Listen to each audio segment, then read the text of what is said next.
looking Here we are. Aspects. So, take it away, Ant.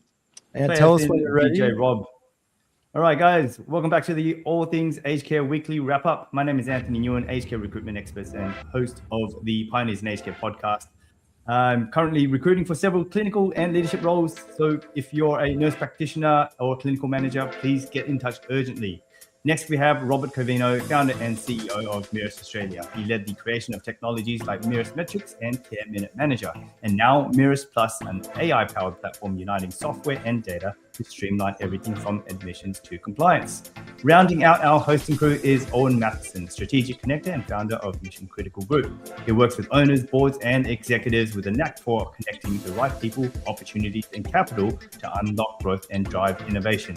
Our special guest for today, we are excited to have the Managing Director and Chief Executive Officer of one of Australia's best private aged care providers, consisting of residential aged care, home care services, day therapy, day respite, and retirement living across Australia. She recently announced that she is moving on from the sector, and it recently came to light that she will be joining InvoCare as their Managing Director, CEO, Australia, New Zealand, and Singapore. A huge job, sort of related to the sector she's in now. So this stream will be showing her some love and reflecting on her time in the sector, and sending on a few messages from people that she's touched and influenced along the way. Ladies and gentlemen, please raise the roof for Linda Mellors. Welcome, Linda, on this Friday afternoon, and thank you for committing to this program. Just as Ant said, you joined a company mid-Royal Commission. You led it through a global pandemic. You navigated the most significant regulatory overhaul in the Australian aged care history since it was founded as a sector, and you did it all while managing 9,000 plus personnel and workforce and an ASX listing that was being publicly vilified at the time. So you can see we're going to have a lot of great discussion around this, because I think this is one of the most important voices we have in the sector. So I think we don't have to hold back anymore. Yeah, exactly. I feel like I'm on the therapist's couch already. Yeah, make yourself comfortable, Linda. Yeah. Exactly. And I guess part of what I'm thinking is, well, who were you before this? What can we learn, and how do we find more leaders that can, take on this within the sector, but also support those? And I guess, firstly, let's talk a little bit more about your background. You grew up as one of 4 daughters, I understand, and you valued education, which led you all the way to a doctorate in cardiac physiology and a BS with first class honors. I guess talk a little about that passion, and where did that come from, and where did that ultimately lead you to Regis? Yeah, thank you. Thanks so much for having me. It's lovely to be with you all. So I am daughter number 3. That's my official title. Still with my dad. He still calls me daughter number 3. I've tried to train him to say favourite daughter, but daughter number 3 it is for now. So like many immigrant stories, my parents came to Australia with nothing.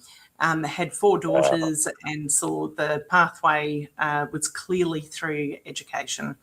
So it's such a common story, and we were all very heavily supported to pursue whatever we wanted to do.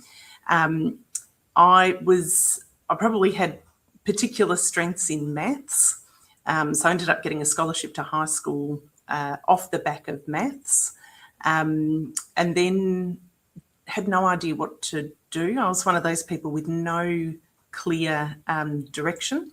My 3 sisters all knew exactly what they wanted to do, and they all went on and did it, and I didn't know. So I did arts and science at uni, kept it really broad. And then, someone said you should do honours. I had nothing better to do, so I did that. And it was the same thing with the PhD. Yeah, why don't you do a PhD? Sure, I've got nothing else to do.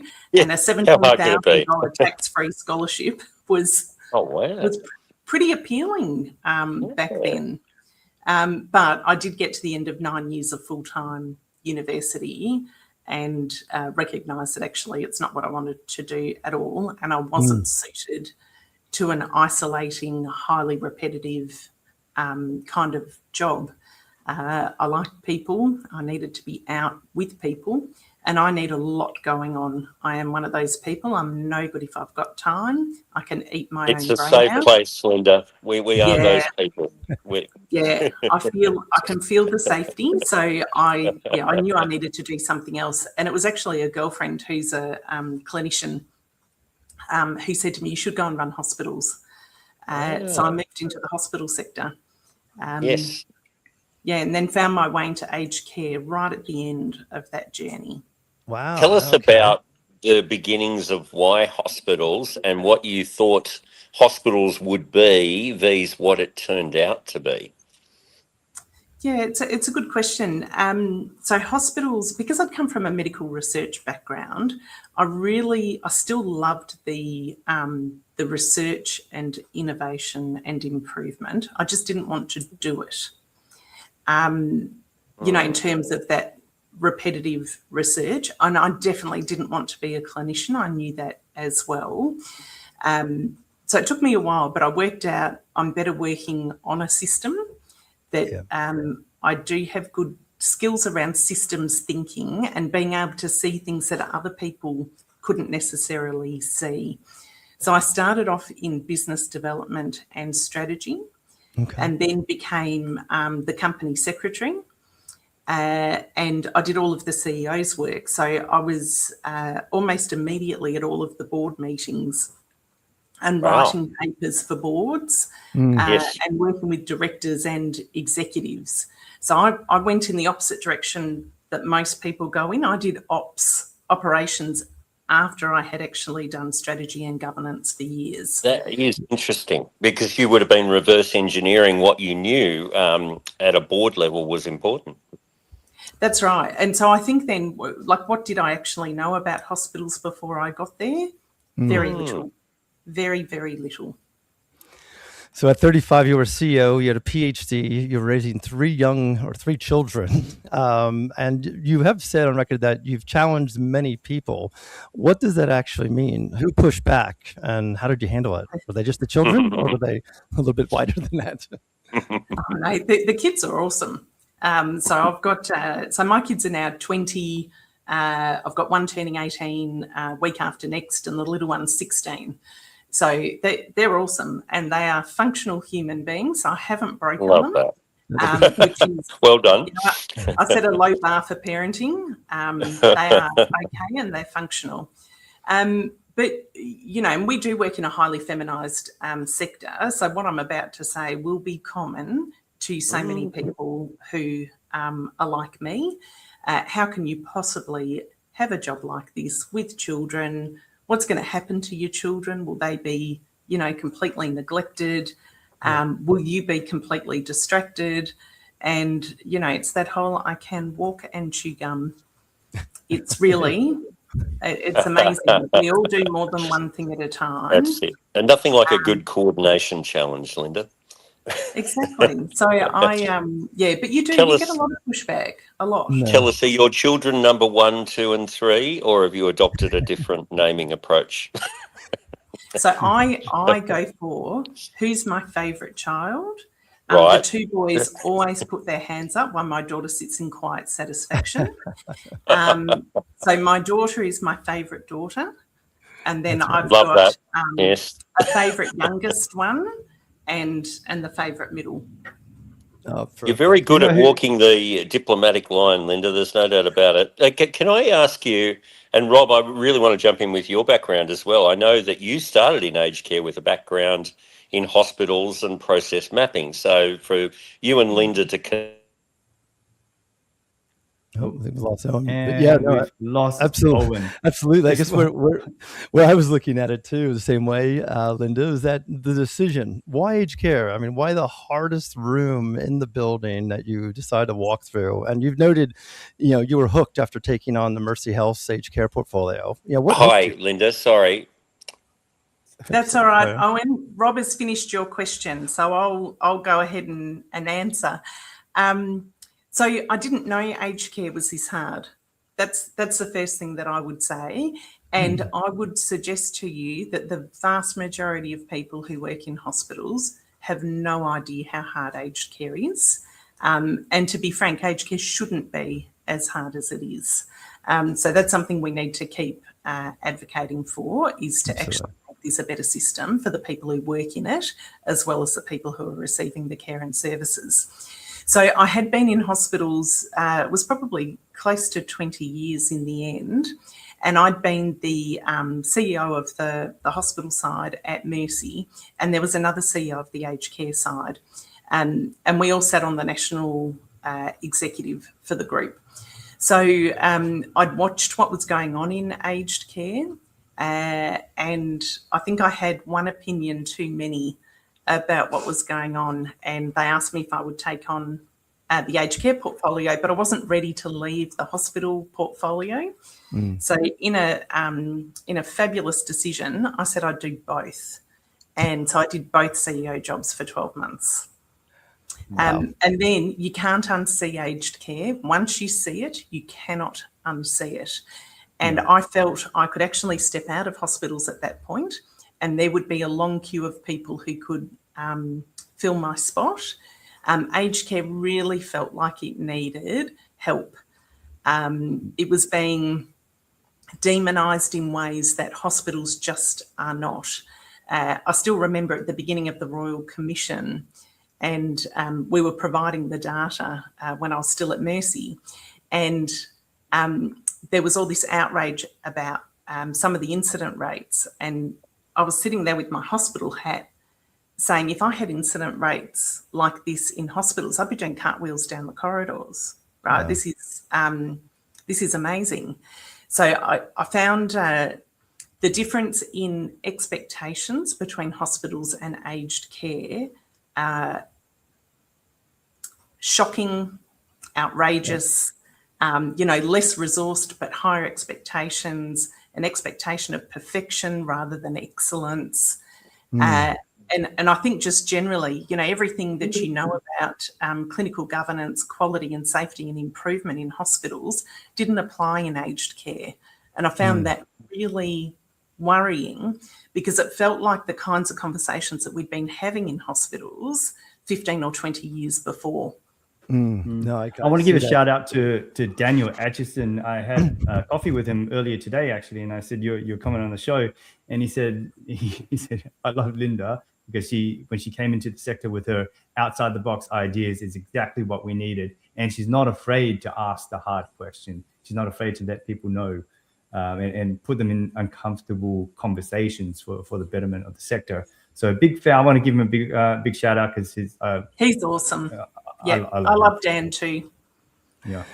It's been quite great seeing that, because I had a similar experience coming into the sector as well. I got hooked working for one of the big four and doing patient journey, more hospital efficiency, but big four, you have to do everything because the market's not large enough. But they rolled me in to be the aged care expert. Like, I've done some process mapping and efficiency design for hospitals, but I fell in love with it, and it was on the back of setting up this group, Domain and Principle, which then became now Opal. So it was an amazing time for 9 months, and also watching a new funding model come in the middle of it, and how really little prepared the sector was for something that monumental of a transformation. And I think I resonate with that workforce, and I hear some of your language about the workforce has been demonized, and there are other elements, and I think it's quite unfair, but that's also what I saw as opportunity, what I could fix. And I love the speed in which our clients in the industry would really put the changes into effect. But I guess, what does it feel like to watch people you lead and be publicly shamed for the work they do? Because that really hit me hard, and that's really part of the why I committed and passionate about making aged care better. Yeah, same. I found it deeply distressing watching people be demonised, particularly during the Royal Commission and COVID. The people who work in aged care are, by and large, salt of the earth, fabulous human beings who turn up to work to make somebody's day the best it can possibly be. You'd be very hard pressed to go and find better humans. So to watch people like that be put down by people who should have known better. And that was one of the things that really upset me, was the people who had public platforms knew better than to say the things that they were saying. And they gave people permission to behave really, really badly at a time when, for those of us who'd come out of hospitals, we'd done so much work around psychological safety and eliminating or reducing as best we could violence and aggression in the workplace. And suddenly in aged care, we've got people with public platforms giving permission for people to go and abuse aged care workers. It was appalling behaviour. So I felt that there was something I could definitely add there. And I also felt that if aged care was filled with male residents and male workers, it would never have been allowed to get to the position it was. So, the funding squeeze, the very, very low pay rates for the people who worked in the sector. It was appalling from a systems perspective. So I think being able to come in and say, actually, the people who work in aged care should be paid more. So how can we actually work as a collective with the employee representative bodies as well as government to get through higher pay rates? So to me, that was really, really important. And residents and clients get better care when they're served by people who are actually paid properly. They don't have to work 3 jobs. Retention's better, so you don't have all of the turnover. So again, if you bring a systems lens to it, it actually all makes sense. And from an economic basis as well, you can make a very, very solid argument. Absolutely. I think we're doing ourselves a disservice to those with how fragmented this, this regulated industry, that we all have to operate in, but we have all of these different ways of working and systems and inputs, and the staff are working probably across 5 different providers at the same time. And even just look at resident agreements and having one, looking for how we support our, children to buy a house. Imagine going out and having a different agreement for every house that we look at. It's just, to me, it feels mad. And I guess I'm coming at it a little bit more of an outsider growing up in the States. And, I've been in here 20 years young, still working on my Australian, but, getting there. But I've really fell and also have come from a family of teachers and nurses that I really get the empathy, the passion, and to really do good. But I feel a lot of times the sectors and the structure of it is also letting us down in that same front. So my question, I guess, as I go, and it's like really leading what you led through this crisis, and also the publicity and the pressure that you would have to go through. You've led Regis through the Royal Commission, as we discussed, bushfires, which I think, in floods, which a lot of these acts of God in many kind of part and part have passed by, but then COVID-19 hit, and then of course the start of the reforms at the ANAC funding transition. It's been a complete legislative overhaul of the sector in that period.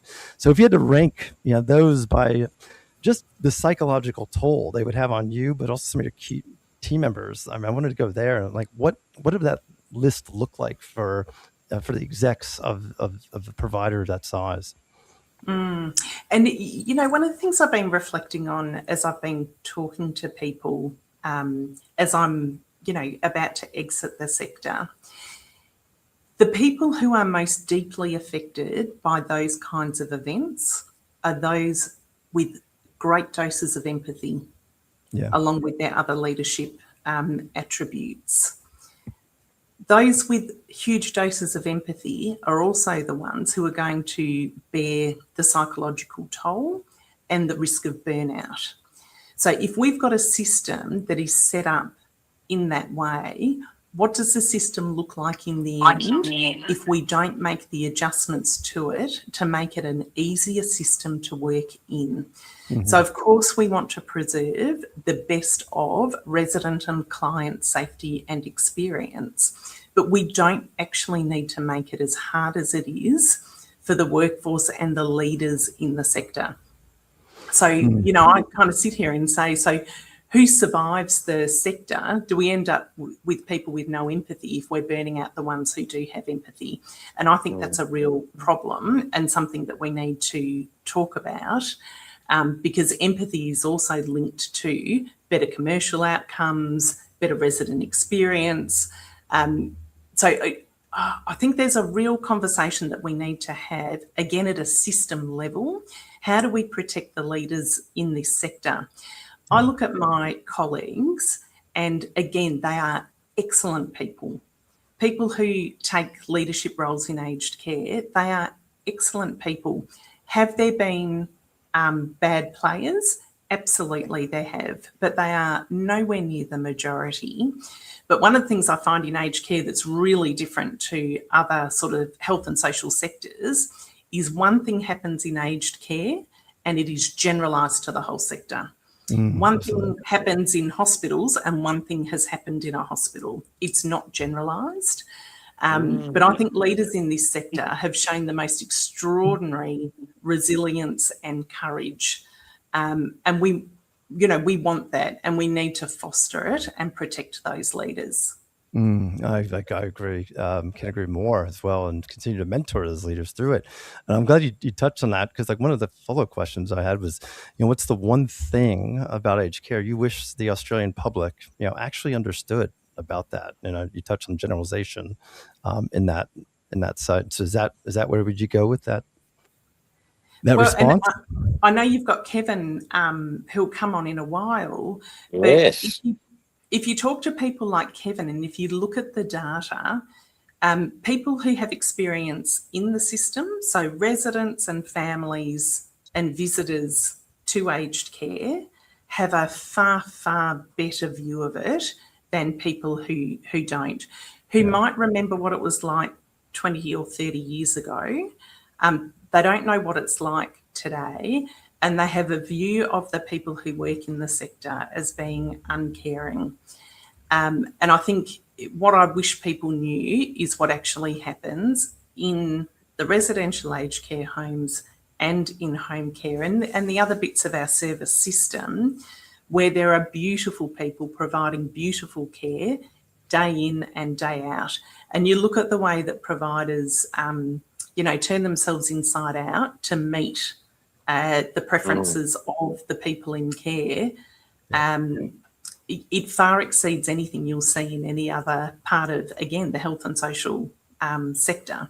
But people don't know that, and the media's not as interested in good stories from aged care.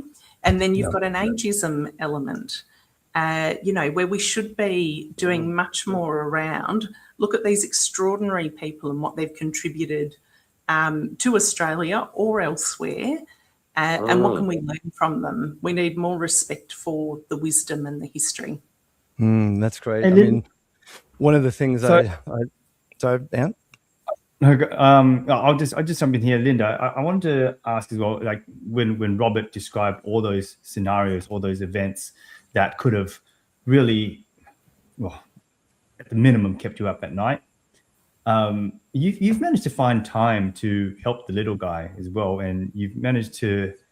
And I'm saying this because there's the fellow by the name of Corey Fraser, and he sent me a video saying, "Hi Anthony, love your podcast. I'm learning about the industry and I'm really connected to it. And this is what I'm building for the sector. And your podcast has helped me educate myself on who's who in the industry. And I've reached out to a few of them, and they've taken a meeting with me. And when I called him and I said, "Who took the meeting with you?" He said, "Linda Mellors." So he described himself as, in the same way I describe myself, as a relative nobody. And by you giving us your time, you've been very generous with your time to the little guy. And amongst all the issues in aged care, you haven't forgotten people from at all levels. Where did that come from? Suspect family, the way I was brought up. You take people as they come, and if someone's got a good idea or they're doing something great, I don't particularly care what role they hold. I'm always happy to have a conversation. And there are some things also that just catch your eye.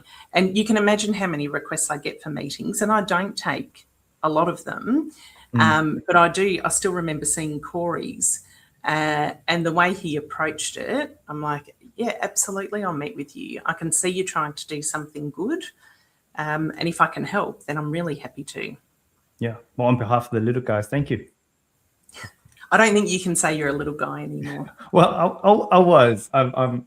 It's been a journey, but at the time, people like yourself would give me the time of day and let me put my face next to yours, and I guess through the light is reflected off you and back onto us. So thank you for that. I'll let you get back to your question, Rob. No, I love those. I love those human stories that really come out, behind a lot of these great people that don't really get showcased quite a bit, especially when you're in roles like you and Dan and many other execs out there. But I also feel if there's, I guess, thinking back, and you've had a lot of reflection, it sounds like, on that journey, especially as you had to make the decision, ultimately what you made. But is there one thing you wish you knew at the beginning that you now, on that reflection, know now? Yeah, so certainly coming into aged care, there's a whole lot of stuff I wish that I'd known at the beginning. And one of my community services, when somebody comes into aged care and they're not from our sector, I go out of my way to have a coffee and just say, here are the things that I wish somebody had told me when I first came into the sector. Because this sector does operate very differently. And I think particularly if you've come from somewhere like health, the kinds of conversations that you could have and that were perfectly safe and appropriate and encouraged to have were actually not okay in aged care. And that was, I think that's a real worry. And we need to be better than that. Again, at a system level, we need to be more sophisticated. We need to listen to more of the dissenting voices, and we need to listen far more to providers who are actually closest to the residents and the clients. So the way that some elements of the system pit providers against residents and clients, it's utter madness. Any of us could be in a different kind of business. Our businesses are caring for older people and their families. That is what we're here for. So I think I wish somebody had told me about the differences in understanding and maturity around clinical governance and continuous improvement. I think they were probably the main ones. I was not at all prepared for the regulatory sort of settings that I walked into. Well, if you're the next generation of aged care CEOs listening to this, please take note of that, because I agree wholeheartedly. And I think before we open up to the floor, probably one of the last things I wanted to ask you about that I know comes up quite often with a lot of being a vendor and data led. Technology is changing everything. I mean, we're seeing this and reading about it every day: AI, robotics, data driven care. But what excites you, and what really starting to frighten you about what's coming for healthcare and broader, specifically aged care? Yeah, so lots of things excite me. So in the time I've been at Regis, we've invested really heavily: hardware, software, BI, AI, and we've just got so much more information now at our fingertips to enable good decision making and better care. So I think that's really exciting. One of the things I really missed when I left the hospital sector was the collegiality around data and improvement, and being able to rank yourself against other providers and learn from those who are doing things better than you. So one of the things I'm very excited about is the work that Ageing Australia is doing to put together an aged care roundtable, like the health roundtable that we or that hospitals still have. So I think that's really exciting. I think there are still some data integrity issues that our sector needs to really advocate for improvement. So when I think about the quality indicators that providers are assessed against, again, the settings are so different from hospitals. In hospitals, the things that were counted against me or the hospital were things that had happened on my watch. So in aged care, I still cannot make sense of things like pressure injuries being counted regardless of source. It's a perverse disincentive for providers to take particular residents. It makes no sense at all. And from an improvement perspective, if you think about it from a governance and improvement perspective, we need to be focused on improving the things that are within our control. We should have knowledge about the things that happen that are out of our control, but the improvement effort should be the stuff that's within our control. So I find that sort of stuff really frustrating. And I've been here coming up 7 years, and I aged care at Mercy for a year before that. So, I sort of sit here and say I've been having that same discussion for 8 years. Yeah. And still having it, that's not acceptable. And at what point does the provider voice actually garner more respect? Because we do want to improve, but it's very hard to run those big improvement programs and be able to demonstrate result if you've got a whole lot of stuff counting against you that shouldn't. And we hear providers say, I'm not going to take residents with complex wounds. I'm not going to take residents with complex behaviours. The last thing in the world you want is a provider that says, I'm not going to send a resident to hospital because it counts against me from a quality perspective. If a resident needs to go to hospital, they need to go to hospital. Exactly. So I still don't think that we've got the settings quite right in terms of what we measure and how it's understood. Couldn't agree with you more on that front. And this episode was all about reflecting on your time in the sector, Linda. So we reflected on the frustrations and the issues. What about the moments of joy, moments of laughter, any stories around that, things that have made you cry, and what will you miss? Yeah, I've laughed, I've cried, I've done all of those things. And it's often when you're actually out sharing a meal with residents and, you love the older people who don't really care about what's proper anymore, and they just say stuff that is outrageous and hilarious, and I will be crying with, joyful tears. I've really, really enjoyed that.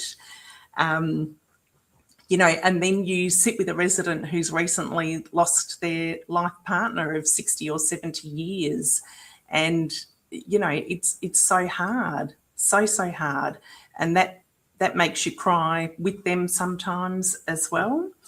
And I think for families, we encounter a lot of families who were really struggling with care responsibilities, and having somebody take that over so that they can go back to being a family member, that's really very, very special. So I think the things I will miss the people in aged care. So I'll miss the residents, the families, the clients. I'll miss the staff. Like, again, you just can't find better human beings. So I'll miss all of those things. Yeah. Well, we're going to bring Kevin McCreaton to the stage now. Kevin, for those who haven't met you before, you were on the show before, but for those who haven't met you, give us a little intro, and then, the stage is yours to ask questions and give your comments. Thank you very much. We'll try not to be too greedy. I could, chat with Linda all day. For those that don't know me, I run the Catalyst Report. The 3 core products are surveys we do at the beginning of the year on home care / supported home, in the middle of the year on retirement living, and at the end of the year on residential aged care. To give you an idea of the scope of that, last year we had about 32,000 survey respondents. So I think we've got a really good handle on what consumers think. I do love getting the voice of the customer and representing the consumer perspective. Someone once said I had better data than the government. And look, it's just picking up on something Linda said earlier. one of the frustrations I have as the keeper of the keys is the knowledge that a lot of Australians think that aged care providers are making a lot of money, and that aged care in Australia is not well run. I'll just pull a statistic out for you. So the last Catalyst report on residential aged care, firstly looking at Australia, 22% of Australia rates the quality of aged care as 8, 9 or 10 out of 10, 22%, and that's up from 18% the year before. Whereas 74% of people like me, where dad's in aged care, rates aged care as 8, 9 or 10 out of 10. So I'm so grateful for the angels who look after mum and dad in Adventist Care Wahroonga, particularly as I'm in Western Australia, 4,000 kilometres away. And as Linda said, the media don't take the time to tell the good news stories, and it's if it bleeds, it leads. So I'm sure those stories from the Royal Commission, from COVID, etc., resonated a while, but we are seeing the overall negative perception tilt downwards. I've been tracking that for 4 or 5 years, but we've still only got 22% of Australians generally thinking Resi's any good. And I'm about to get that stat for supported home, which we know has spluttered into existence and is stumbling along, and I'm going to document how that's going. Anyway, so that's me, and that's a little intro. But over to Linda. Linda, congratulations on your stellar career. There's a lot of love in the room for you here and across the industry generally. You will be missed. So I'll just get that out of the way. When we last met at the Gold Coast at the Aging Australia conference, I was ready to ask questions of Sam Ray, and he bolted. He didn't take questions, but people like yourself and Darren Burbank, etc., got to speak with him. How robust are questions and issues you can put to the minister? Do they, does the lawmakers and bureaucracy listen and take note?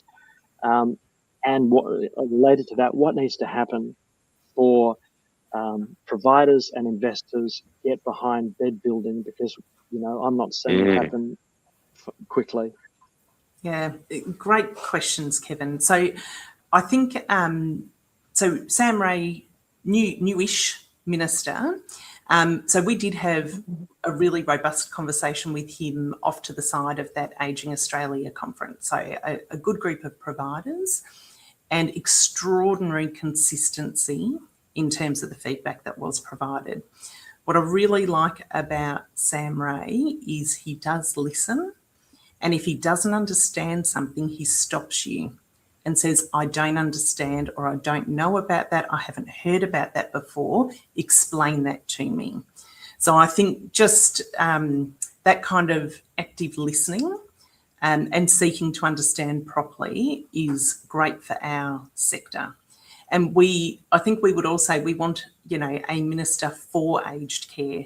We want a minister who is proud to stand up and say, Australia's got the best aged care system in the world.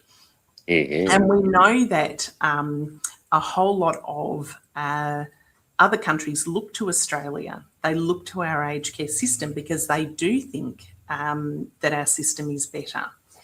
So I think Sam is he's really coming up to speed with aged care.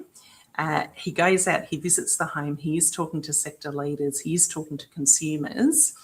The big barrier I think that the sector has is with the new Aged Care Act and the strengthened standards, there was a bit of messaging around it's been fixed now.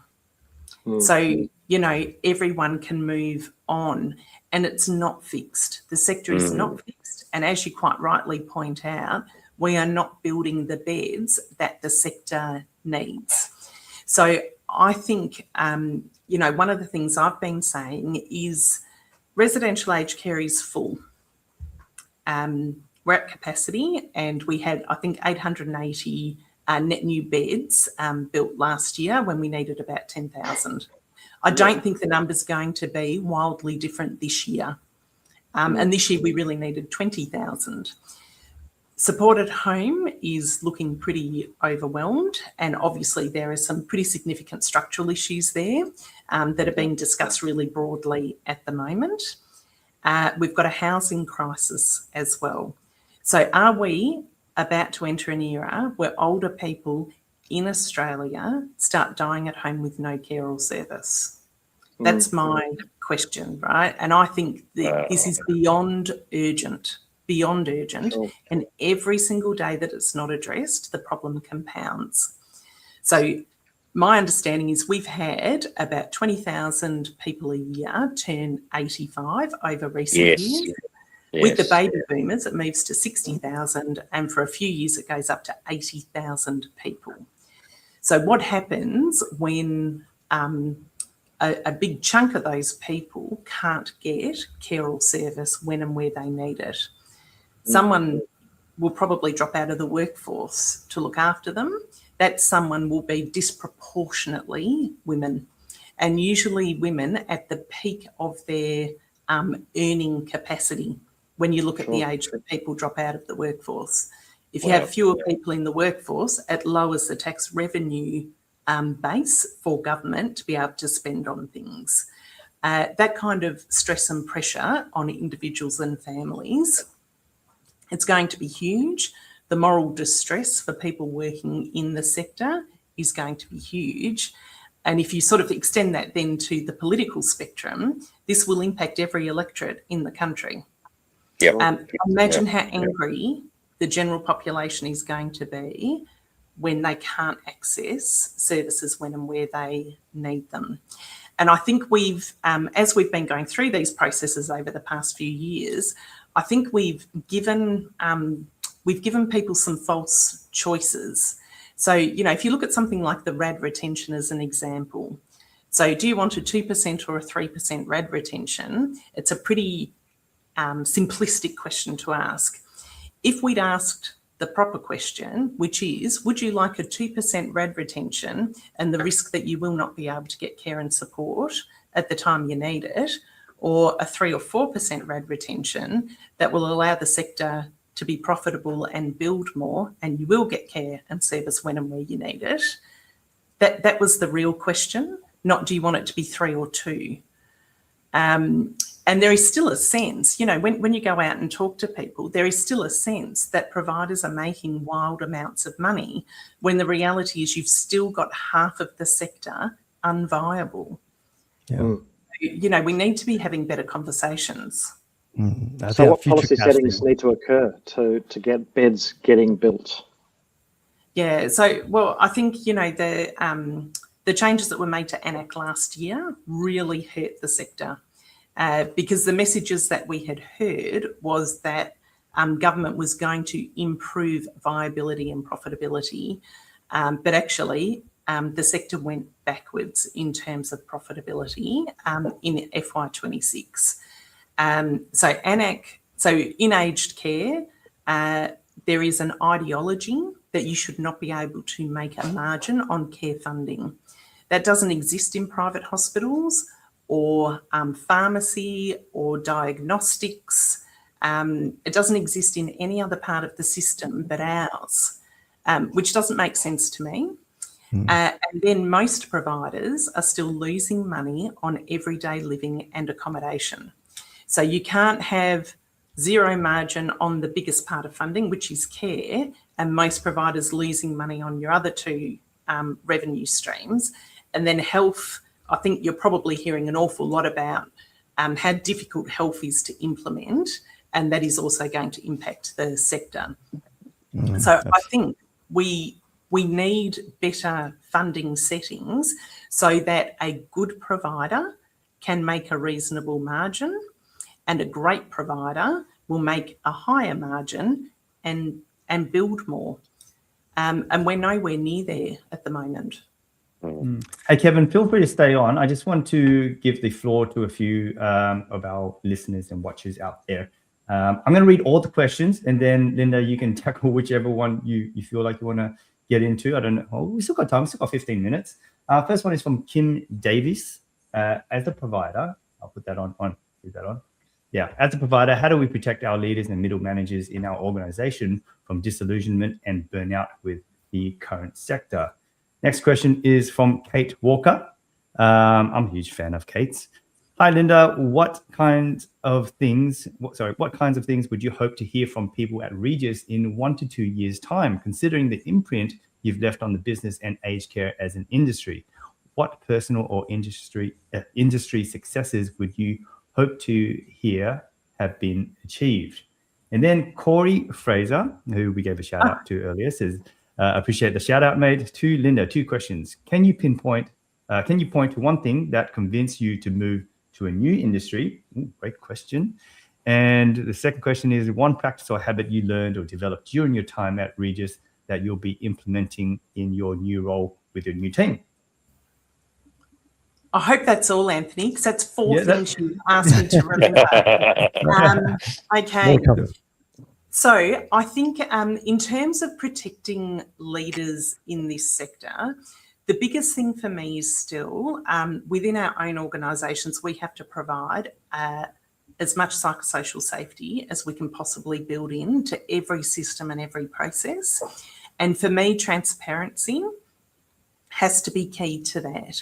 So we want people to keep reporting when things go wrong or the near misses so that we can keep improving. So I think from boards down, that culture around transparency, curiosity and improvement is probably the most important thing that we can do. And then those of us who are able to advocate for better settings, and the system changes need to keep doing that.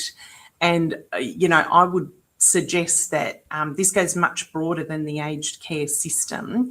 I would love for more people to be looking into our system and saying, actually, we do need to provide a better system for the people who work in it too. So that's, thank you very much, Kim. And then for Kate, also a big fan of Kate, not surprisingly, she does work for Regis. So I think the big things, and Kate, if I start in your area, so one of the things I am most proud of is the work that we've done around people safety at Regis.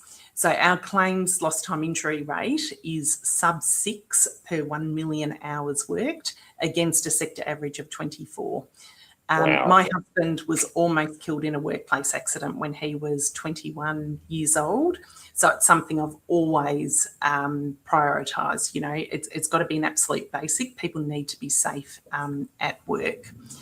I think if I look back on Regis in 1 to 2 years' time, I'm really very excited about the future for Regis. I look at the work that we've done under some duress, when you go back over the Royal Commission, COVID, floods, bushfires, new act, new funding model. We have introduced or replaced, all of the systems. We've really built it and we've been on this growth pathway.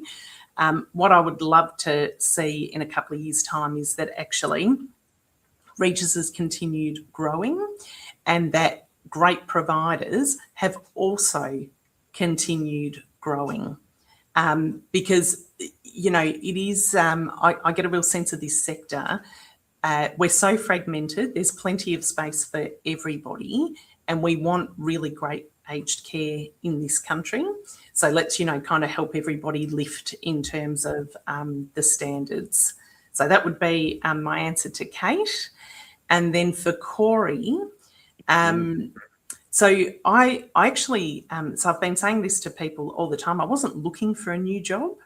So this came completely out of the blue and I'm just as surprised as everybody else is, to be frank, that I'm actually leaving and moving to a different sector. But when I look, so I'm moving to the funeral sector. Some people call it death care. But one of the things, as I reflected back on my career, my first job in health was in palliative care policy. And then I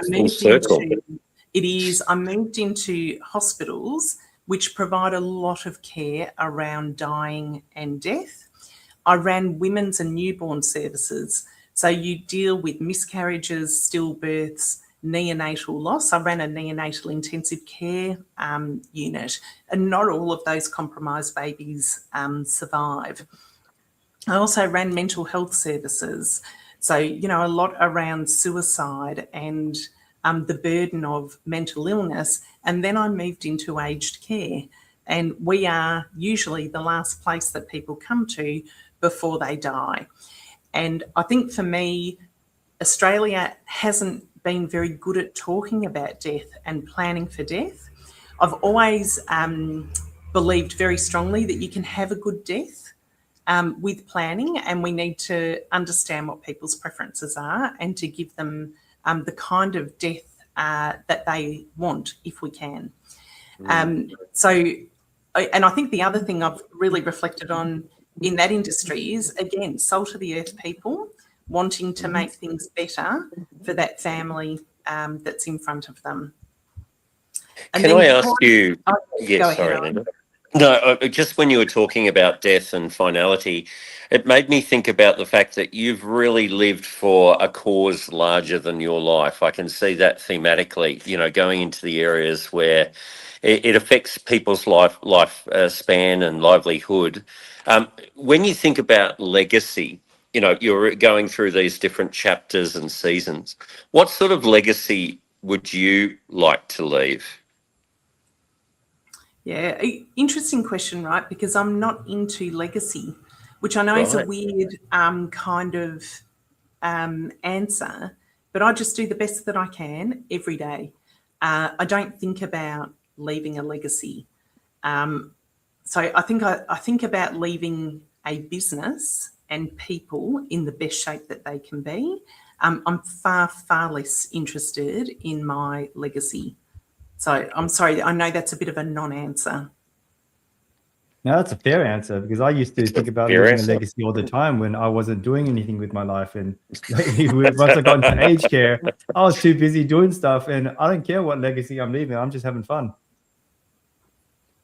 And if you can have fun along the way, I know you were answering Corey's question. It just sort of jumped out. I was thinking about legacy, but your new role and your new team was the question. What have you learnt from your time at maybe throughout your careers too, Mercy and the various organisations you've been involved in? What are those? You know, the culture, and we talk about, you've talked about systems right throughout the whole interview. System for culture, for building people and empowering people. Yeah, so I'm a really big believer, a consumer of whatever type, their experience of our business is through the hands of the person in front of them. That is their whole experience of Regis. So it doesn't matter what we're doing at a corporate level, the experience is at a very local level. So my view then is our job as leaders is to make that frontline interaction the best that it can be and as smooth as it can be. That's actually our jobs, is to create the culture, the systems and the processes for the people delivering that frontline care and receiving that frontline care. And I think that is something that I will take into my new role as well. When you look at death and the death industry, status quo right now, what are you excited about in terms of the opportunities that lay ahead of you? So one of the things I'm really excited about, and I probably have got this mostly from aged care, most people live a long, good life to be celebrated. Yes. And, you know, the industry has often been about mourning and grief, which is obviously still really important, but the celebration component for a life lived well is so important. And you do see that beautifully in aged care. It's funny you said exactly that, because my question was going to be, do you believe that we should celebrate our life? Yes. So I love your thinking on that, because it doesn't have to be solemn. It can be this great moment to honour someone who lived life well. And if you were to think about that, how would you like to see life celebrated? So I went to a beautiful celebration of life recently, and it was for one of our old executives from Regis who very sadly died in January. And so I went to the celebration, which was in a pub, and his ashes were on the bar with a photograph of him and a rose. And as I walked in, his sister said to me, "Hey, Linda, Max is over there on the bar. Go and say hi." And I did. So I went and I had a chat to Max, who was sitting on the bar. And the speeches, again, there were tears, there was laughter. They played all of his favourite music. By the end, the nieces and nephews and the family, they were dancing. That was beautiful. Like, it was really beautiful and very, very authentic. And I've also been to beautiful religious funerals. And I think it's, you want to have that breadth of services and offerings that are authentic to the person. And we are really diverse. So making sure that, people can personalise it. We're wrapping up soon. And I want to ask you, it's time to give some shout outs to those who, outside of Regis, because, you could basically name every single person in the organization who's helped shape you, but outside of Regis, who has shaped your career, and who do you think will be shaping the industry in the coming years? Like, what have you seen in the sector, and who's doing some awesome things? Yeah, so I have been the beneficiary of lots of unsolicited and solicited career advice, and they have been equally useful. There's something to be said for the people who are watching you and have a view. Always listen to those views. People can see something in you that you don't know is there. I think I probably said to you before, Anthony, I've never had a career plan. I had no idea I'd be a CEO. I didn't come in with a plan to be a CEO. And it's only when someone says, like, I've been watching you and I think you've got skills in this particular area, that's gold. And it's often unsolicited advice. So listen to that. So there are lots of people outside the sector who I just find enormously helpful. I'm part of a CEO circle. So, and they're people, none of them are from aged care, and their counsel and their support, especially during those years we just talked about, where they would sit there, every single one of them, saying, God, I thought I had pressure points. And one of them eventually said, Linda, I feel like the man with no shoes complaining to the man with no feet. Like, what you guys are dealing with is just extraordinary. Yeah. So, you get a lot of validation as well as challenge talking to people outside the industry. I think this industry has got leaders in abundance, absolute abundance. So you can see the people who are going to be shaping the industry, and there will be people who come in over the next couple of years who will shape it as well. I think the big thing for me is making sure that we can hear all of those voices, again, that we get the breadth and depth of aged care. One of the things that we did a few years ago that I think was pivotal was getting to a single peak body representing the body rather than the division. There is so much strength in all coming together. And in the end, we are all for purpose businesses, regardless of whether we pay tax or not. We're all here for a common purpose. Let's work together with those strengths to make the system better. Absolutely. Yeah. Well, I hope you keep continuing to watch the industry, and any advice from you to me anytime you want won't be unsolicited. Please do continue. I love that, Anne. Well, Linda, you didn't inherit a quiet company in a stable industry. You certainly chose the hardest version of the job, and you're still choosing it. So if that's not the hallmarks of a pioneer in aged care, to support Ant's great, fantastic work, I don't know what is. So well done, and I can tell you, you are an inspiration to a lot of those emerging leaders and existing CEOs. So thank you for contributing to what we would all hope would be a longer stint, but 7 years is a very long and drawn out, high pressure role of a CEO. I can tell you that. So thank you again. Thank you. And Linda, we do want to ask you, you've got a current director role at Ageing Australia. Are you planning to maintain your connection with this industry you know and love? I am going to maintain a connection, but not as a director of Ageing Australia. I think it would be selfish to block that role. And I think it's really important that somebody else in the sector gets a seat at that table. But yes, I'll definitely be maintaining connections. I'm hoping Linda will be my +1 at the Sydney National Conference, so we can go on the dance floor again. Thank you, guys. I'm way too sensible to dance. That's not what I saw last year. Owen, do you want to play us out? Yes. So thank you again, Linda, for the life that you are living to the fullest. Thank you for the way that you've sacrificed so much to serve so many people in this great industry. And as we always say, all for one and one for all things aged care. See you guys. Raise the roof for Linda Mellors. Thank you, Linda. Thank you.